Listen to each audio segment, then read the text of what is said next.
Welcome to Cogito Design, the video series where we take a deep dive into the world of tabletop game creation. In part 2, we looked at who helped to bring Lizzie McGee's forgotten story back to life, as well as the role of Monopoly in World War II. Now, in this final video of this 3-part series all about Monopoly, we are going to look deeper at the mechanics of the game and also explore why the board gaming community dislikes this game so much. Enjoy!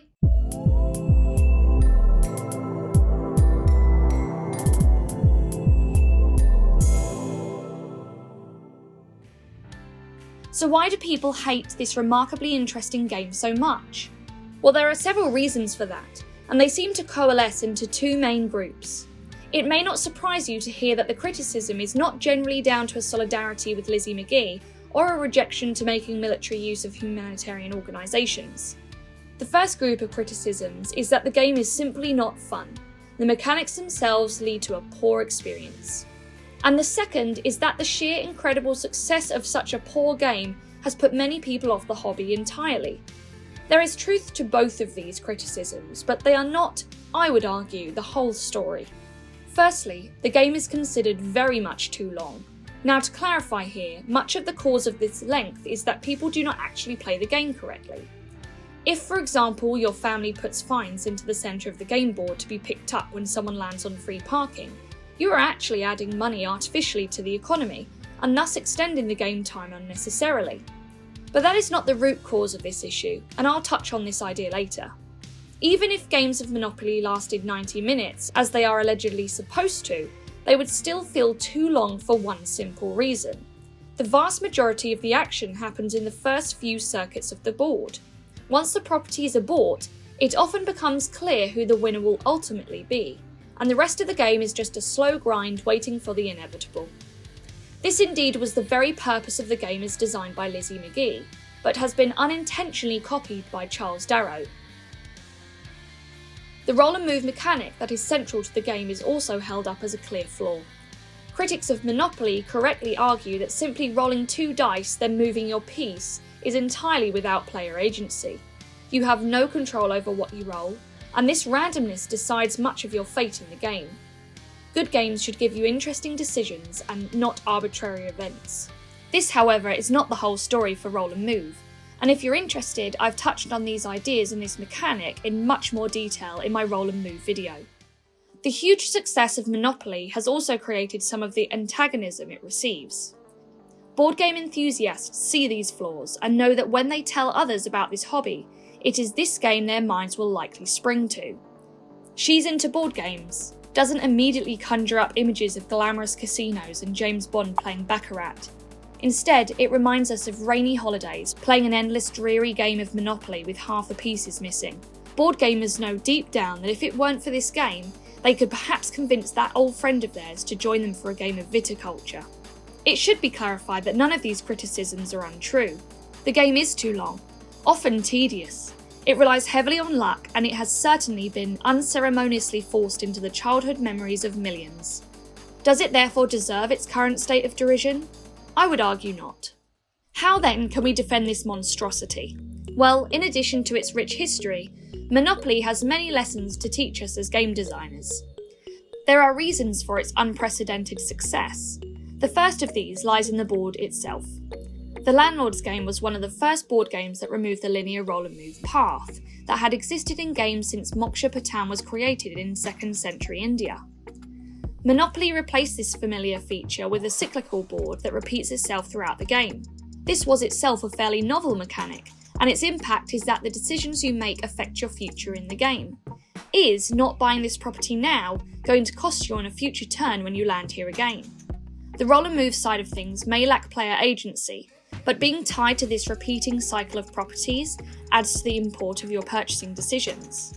The second redeeming feature of Monopoly is one highlighted by game designer and publisher Jamey Stegmaier in his YouTube channel linked below. Incidentally, if tabletop game design is your thing, then this is a channel we would highly recommend. In an episode from 2019, he discusses his favourite mechanics of classic games. When discussing a Monopoly, he points to an interesting feature of the game. Good things happen to you when it's not your turn. Many modern Euro games can struggle from issues like downtime or a lack of player interaction, but the fact that an opponent may roll the wrong number and land on one of your hotels is an undeniably exciting possibility within the game. And this possibility keeps you interested, even when it's not your turn. This is added to by the house rules effect. Being such a classic game, very few players read the rules, and they are mostly passed by word of mouth from generation to generation. This is great as there is little need to actually teach someone the rules to Monopoly, but it has led to some common mistakes. These mistakes have perhaps made some of the judgments upon the game a little harsh. If you play the official rules of Monopoly, while still not perfect, it is better. We've already mentioned how the removal of giving away money when visiting free parking reduces the game time and an inflated in-game economy, but another more important and often missed rule is that when a player lands on a space and they do not decide to purchase it, the other players are allowed to bid for that property, with it ultimately going to the highest bidder. Here is an excerpt from the rules. This further adds to Jamey Stegmaier's point of good things happening on other players' turns. It is not just that you might get money from an opponent's poor roll, but that their choice to not buy a property might bring you back into the game. It will also help limit game time as properties now sell at a faster rate. Plus, the auctions themselves add an interesting dynamic between the bidding players. When played properly, this gives Monopoly a fast pace and very little downtime, and in the early parts of the game at least, there is generally something going on that should be of interest to you. A final credit to the game lies in how well it embeds its theme. The title deeds work well on cards and make you feel possession over certain areas of the board. The houses and hotel tokens feel like building up your area, and you find yourself using the language of the game world whilst playing. Add in the auctions, and the mechanics, components and theme are very much in sync. Arguably, the tokens break this in-game immersion. It is hard to see how a Scotty dog can be the sole proprietor of the vast hotel empire, let alone a thimble. But these iconic tokens probably started out as charms for bracelets or components from other failed games, and this eclectic mix of characters have been with us ever since. Although there have been some changes along the way. In 2013, the iron was replaced with a cat, and in 2017, Hasbro fired the wheelbarrow, thimble and boot to replace them with a penguin, a rubber duck and a T-Rex. If that news upsets you even slightly, I submit that maybe, just maybe, Monopoly could still hold a small amount of real estate in your heart. The runaway leader issue with Monopoly still of course remains. However, this is in many ways a legacy to Lizzie McGee's original design. The game is supposed to end with one person having everything, as that was the economic issue Lizzie was aiming to highlight. So the next time you play Monopoly, consider the nearly 120 years of history behind it, and if you're thinking about giving it another angry rating on WarGameGeek, I have another suggestion for you. The Landlord's game is currently rated a paltry 4.7, with only 15 votes. I think this is perhaps too harsh a rating for this iconic and influential game. And wouldn't it be nice if, after being rejected and ignored for over a century, the Landlord's game got a little of the recognition it deserves? It won't make up for the measly $500 that Lizzie received, but if you're interested, we've copied a link to a printable early version of this game. And if you like it, maybe consider giving the indomitable Lizzie McGee a bit of love. We'll finish with an extract of a poem by Lizzie McGee. Yes, that's right, as well as designing games and lecturing on politics, she was also a pretty competent poet. I feel this one is particularly powerful given her story. O ye men of wealth and power, should this be so? Should genius, out of place, toil on till death, impoverished, unknown?